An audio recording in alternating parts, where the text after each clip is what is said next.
I made a video about a week ago called There Is No Rape Culture. And I would describe that video as being very persuasive. And that's just not my assessment where I look at my own shit and egotistically say, yeah, I was very impressive there. That's based on the feedback I have received from people who have identified themselves as feminists and said that my video either changed their minds or at least broadened their perspectives. And they were now considering new ideas and really asking some questions about the things they believed. And I've made a lot of videos about feminism, and I've never had that reaction before. So I would assume that some of the tactics I used in that video were very effective. And the tactic I used was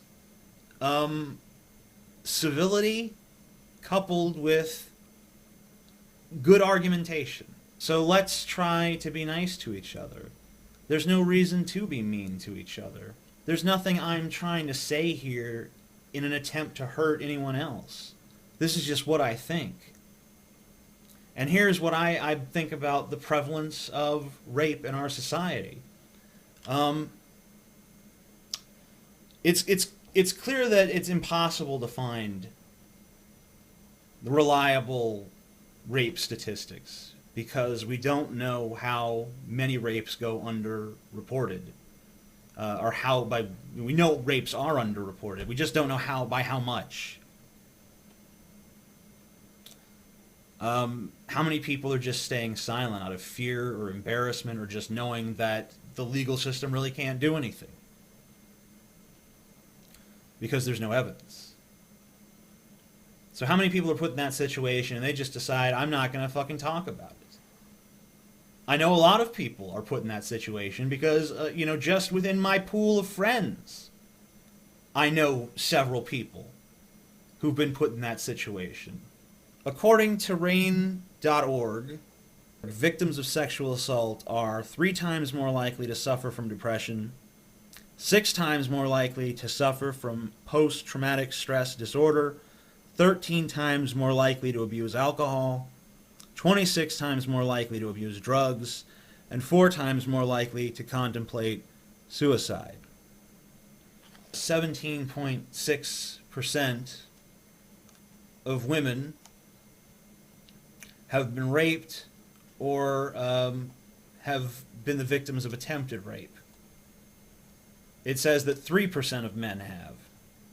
I do not believe that 3% figure for a second. I know too many male victims of sexual abuse. I am a male victim of sexual abuse. I know that we are out there and it's not fucking 3 goddamn percent.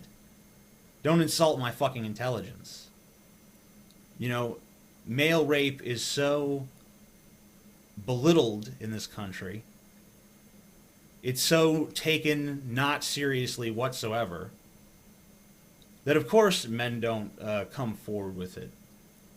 A lot of times men don't even know that they've been raped because they just have this sexual encounter they didn't want, and they tell people like, well, this girl just climbed on top of me and started just doing it, and I really didn't want it, and people just be like, well, come on, man, it's free pussy. What the fuck you whining about, bitch? What, are you some kind of faggot? That's the mentality that a lot of people encounter when they talk about these fucking traumatic things that happen to them. So I don't buy the 3%. I don't even know if I buy the 17% as being too low, because it seems like this is very common among human beings, this whole sexual abuse thing. I mean, in our culture, it seems pretty prevalent, and I have my own ideas as to why. It's not because there's you look at the rapist on TV, how glamorous. Because when the fuck have you ever seen that? It's not because the rape victim's suffering is so categorically denied, in our culture. That's not true. People feel immense sympathy towards rape victims. I mean, as long as they're women.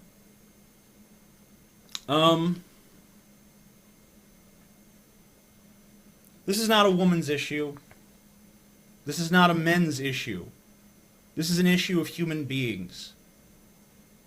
It's disgusting for either side to try to claim this as their own or separate or better, or say that the suffering of other people is not as important because historically they've been more oppressive. If you're a high school football player, you can get away with rape. If you're an NFL football player, you can get away with rape. Football players can get away with some fucking rape. We know that because of Steubenville, which is right here in Ohio, my home state. My self-chosen home state. This is not the state I was born in. This is a state I choose to live in. And there's a town that's somewhere around me that some girl got raped, and the town was basically like, football star. He's a football star. You can't fucking persecute or prosecute either one. A football star. He can catch a fucking ball. He can throw a fucking ball. He can run across some grass. He's an impressive man. He has talents. So of course he can rape some girls. What are you talking about? A bunch of them did it. They confessed to it, and they would have got away with it if it hadn't been for 4chan. I'm sorry, when 4chan is the fucking good guy, the situation is fucked.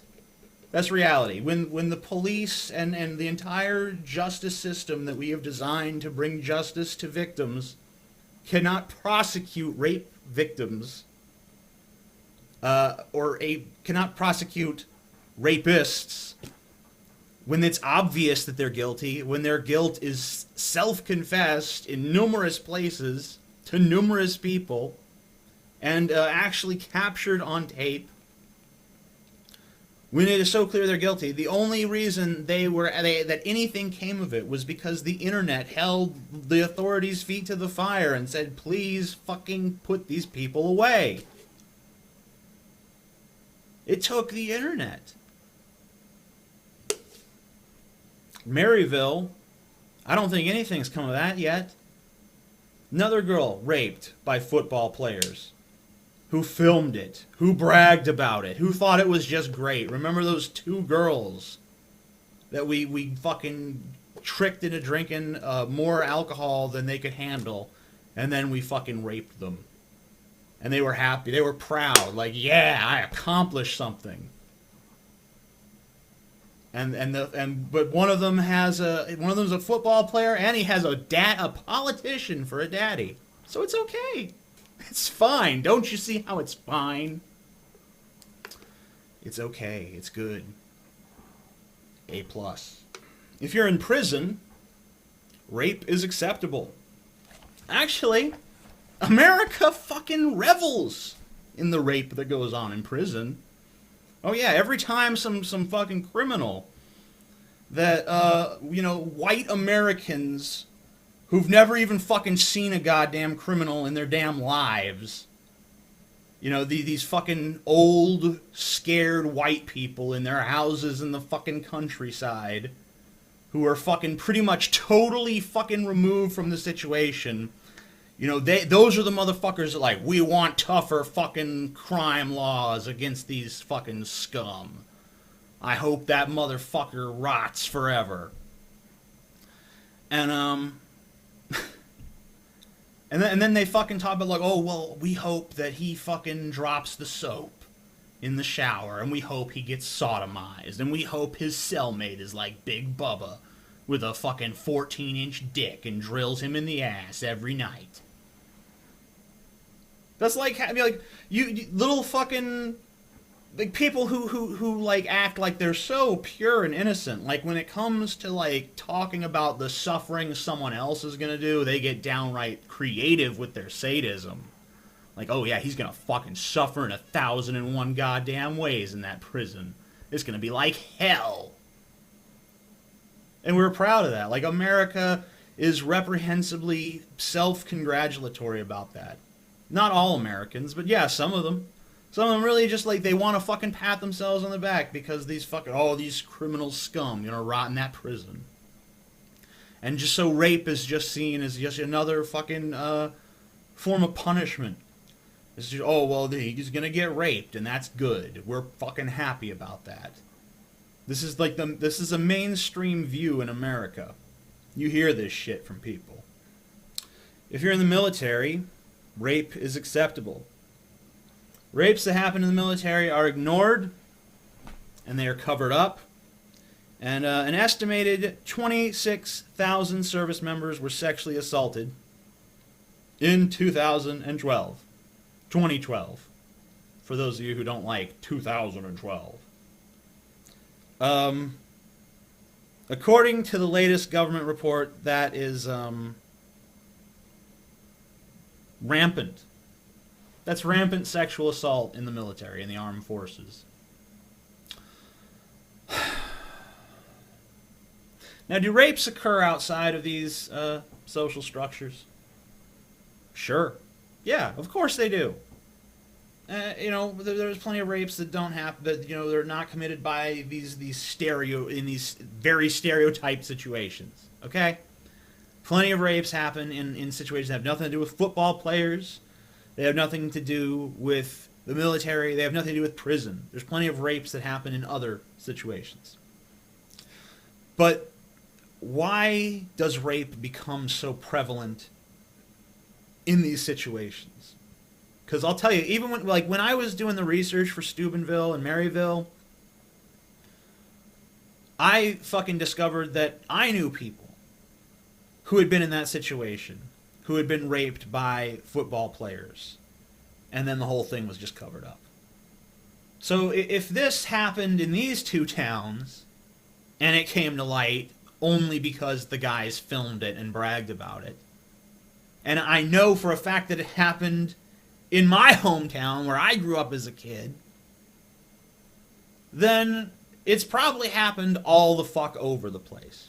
So why does it happen so much in that situation with the football players? Why does it happen so much in that prison situation? Why does it happen so much in the military? So what do all of these institutions have in common other than the prevalence of rape? Well, they're all male-dominated, which I refuse to believe has anything to do with it. That may seem peg-headed or something, but I really don't believe that men are any more naturally inclined to be sexual predators than women. And that's just my gut feeling. And luckily I have an alternative explanation. All of these institutions have rigid, hierarchical command structures. All of these institutions are, they place a high emphasis on toughness, which therefore diminishes the human capacity for empathy. I want you to think about going to a prison and realizing that you're basically in a horrible place. You're going to be in this horrible place for a long time. You're going to be in here with people who have very little reluctance to commit violent acts. You're going to have to adapt a new moral code to survive, and that moral code is going to have very little room for hesitating to hurt someone else. If they're attacking you, you need to be able to respond with the same level of brutality, or you have no chance of survival. So basically, it's an environment that diminishes the capacity for empathy because you can't be empathetic. The second you're empathetic, you're going to be exploited, you're going to be overcome. Look at the military situation. I mean, if you're in the military, you're trained to be tough, you're trained to be put in situations where your own life may be forfeit, and where you may be expected to take the lives of other human beings. So empathy is not exactly going to be very useful to you in that situation. It might be useful to have empathy towards your comrades, but when it comes to others, when it comes to people outside your tribe, your little group, the superorganism you're currently identifying with, that super colony, When it comes to people outside of that, you're not going to extend them any empathy because you can't, because you may be expected to kill them. You don't want to feel empathy for them because that will make it more difficult to kill them. So your capacity for empathy is diminished. Now let's look at the high school football situation. Obviously, it's not as an extreme an example as the prison or the military, but there's, you're expected to go through tough physical training. And there's a strong emphasis on, you need to get a hard hit against the people on the other team. You need to fucking debilitate them. You need to make them feel it. Because that's how you win the game. You start breaking down the opposition. You wear them out physically, and part of that is, seeing that they're hurting out there. That's part of the game of football. It's a fucking really brutal, barbaric sport. I fucking happen to like it, but, whatever. That's neither here nor there. Empathy is not really a skill that's too useful on the football field. I mean, sure, some empathy towards your teammates, but towards the other team, it's very useful to have very little empathy, perhaps no empathy at all. In fact, you want to have some degree of animosity towards them. You want to have a certain contempt for those people, just on the basis of the fact that they're on the other team. And you're going to be competing against them very stringently. So, I think if you have people who are subjected to high amounts of stress and have very limited empathy, then that is the recipe for a rapist. Maybe not just a rapist, but a lot of criminal offenders. People who come from broken homes, who only saw violence growing up, whose only example for how to behave, or whose primary example for how to behave was violence. Of course they're going to grow up to use violence as a tool to achieve their own needs. That's how human beings work. We're imitative creatures. We learn through imitation.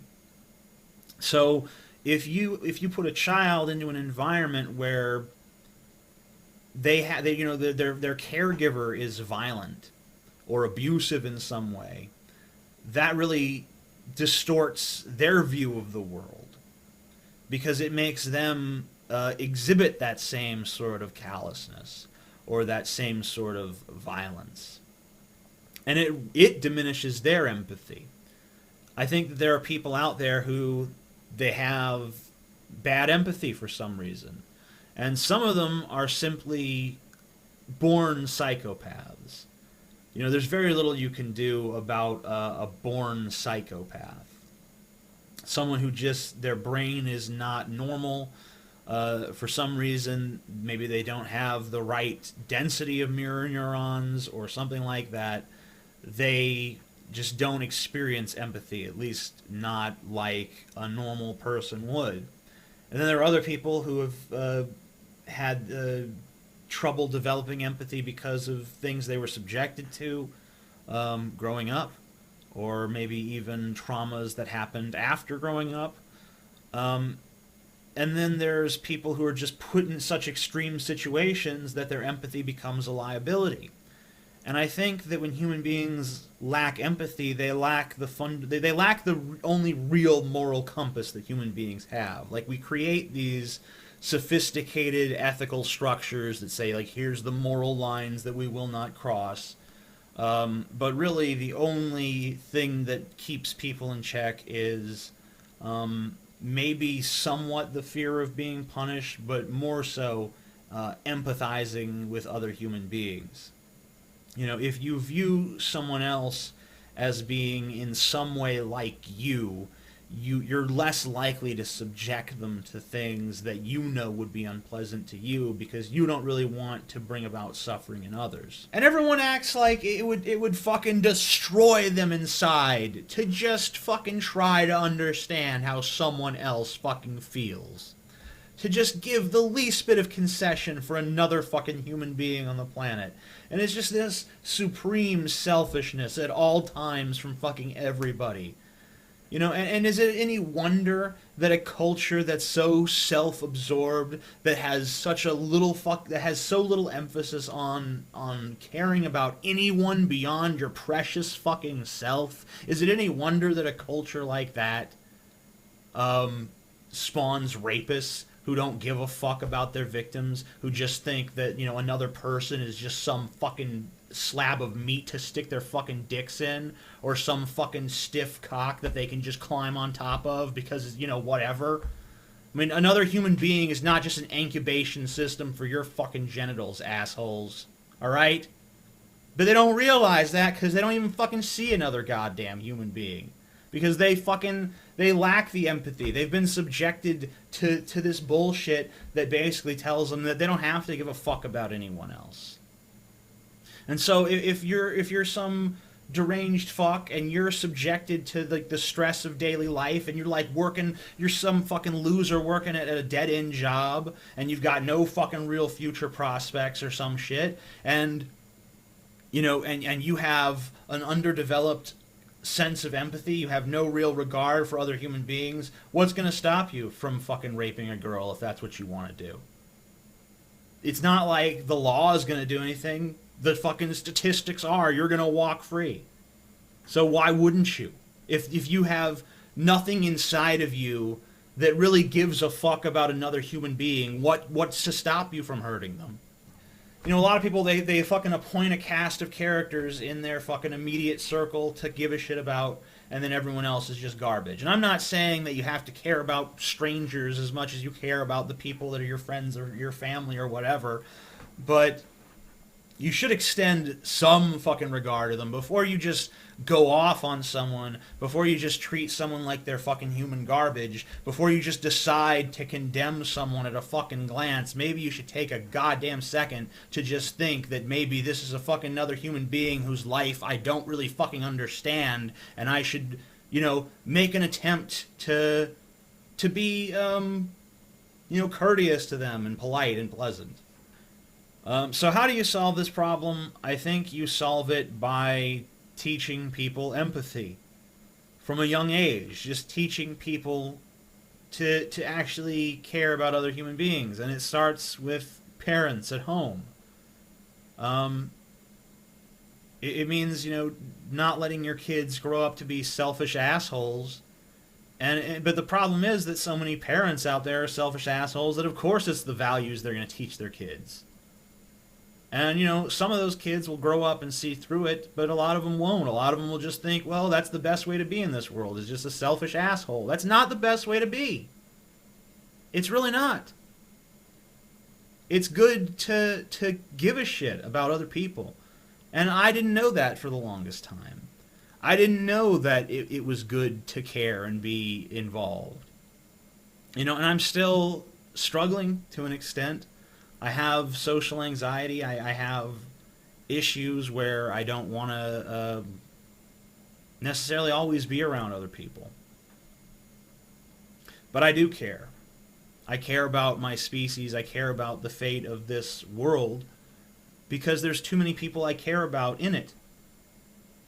And I want to see them happy. And I don't see how they're going to be happy unless this world gets fixed. So I want to try to fix it. And I think that the biggest step that humanity could take, a step that would drastically cut rape, that would drastically cut murder, that would drastically cut property crime, any crime that has a victim, would be just working on raising human beings in this country to have the capacity to care about other people, to place an extreme emphasis on that, to see that children are not raised in households where all they learn is violence and neglect. Well, I think I've talked enough for one day. I have a book. It's called The Douchebag Bible. You can buy that down below. I also have t-shirts. I have Facebook, a Twitter, a Tumblr. I have all kinds of stuff, and I ask that you do subscribe to my YouTube channel if you haven't already. And I thank you for sitting through this video, and I hope that even if you disagree with some of the ideas that I presented, you will disagree with them respectfully and present me with counter-arguments, things that contradict my position, or maybe things that I never thought of before, so that I can contemplate the things that you bring to me and perhaps amend my opinions in the future. Thank you very much.